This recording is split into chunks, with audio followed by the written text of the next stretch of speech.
j'avais envie de travailler des produits qui étaient originaires de Côte d'Ivoire.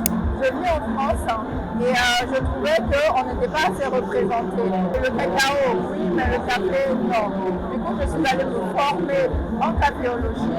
Pendant 3 ans, je me suis formée pour pouvoir mettre en avant le café fait du Côte d'Ivoire et pouvoir en faire la promotion sur le plan national et international. Je suis Maria Diongo Kane, je suis caféologue de métier. J'appartiens à l'OIA Café Cacao, qui est l'organisation interprofessionnelle agricole du café et du cacao. Et je suis présente sur le Salon international de l'agriculture pour représenter la partie café de toute l'organisation. Et qu'est-ce qui fait la particularité de votre café? Écoutez, déjà moi je travaille que les cafés africains et les cafés de Côte d'Ivoire. Je travaille terroir par terroir, je ne fais pas de tout venant. Et je suis multi-championne de café et j'ai une torréfaction assez uniforme. Vous avez entendu la dame tout à l'heure.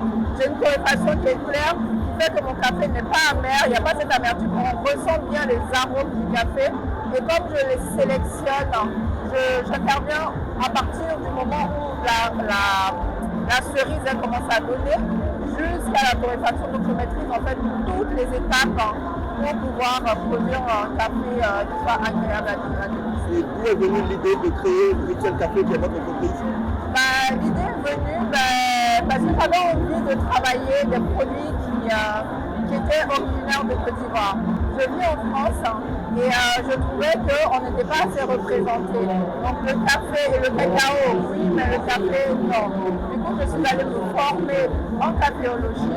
Pendant 3 ans, je me suis formée pour pouvoir mettre en avant le café fait du Côte d'Ivoire et pouvoir en faire la promotion sur le plan national et international. Est-ce que le café il est consommé en Afrique de façon générale?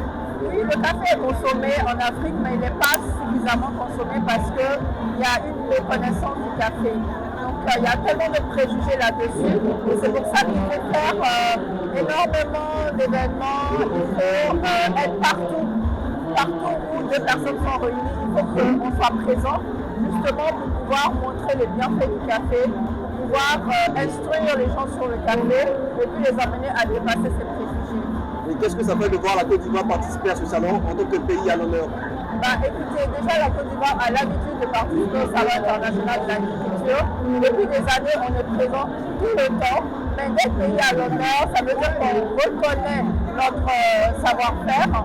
Et c'est ce qu'on est venu démontrer ici. Et on le voit, on a une présence vraiment massive sur le salon. On a énormément d'institutions qui sont là, mais on a aussi beaucoup de transformateurs.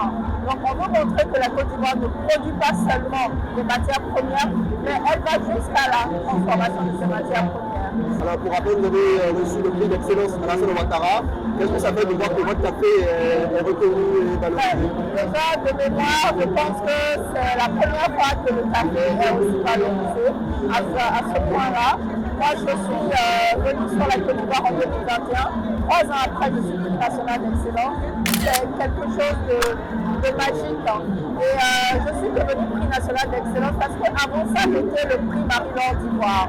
Et c'est ce qui a permis de me faire connaître et de pouvoir postuler pour être le prix national d'excellence. Et après moi, on n'a pas encore attribué ce prix à quelqu'un d'autre. Donc je suis extrêmement fière que le café est en pole position.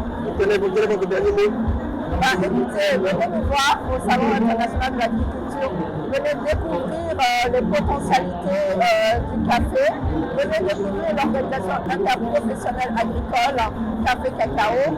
Et puis le 8 mars, retenez la date, le 8 mars, le lien c'est sur l'avpa.fr. Merci.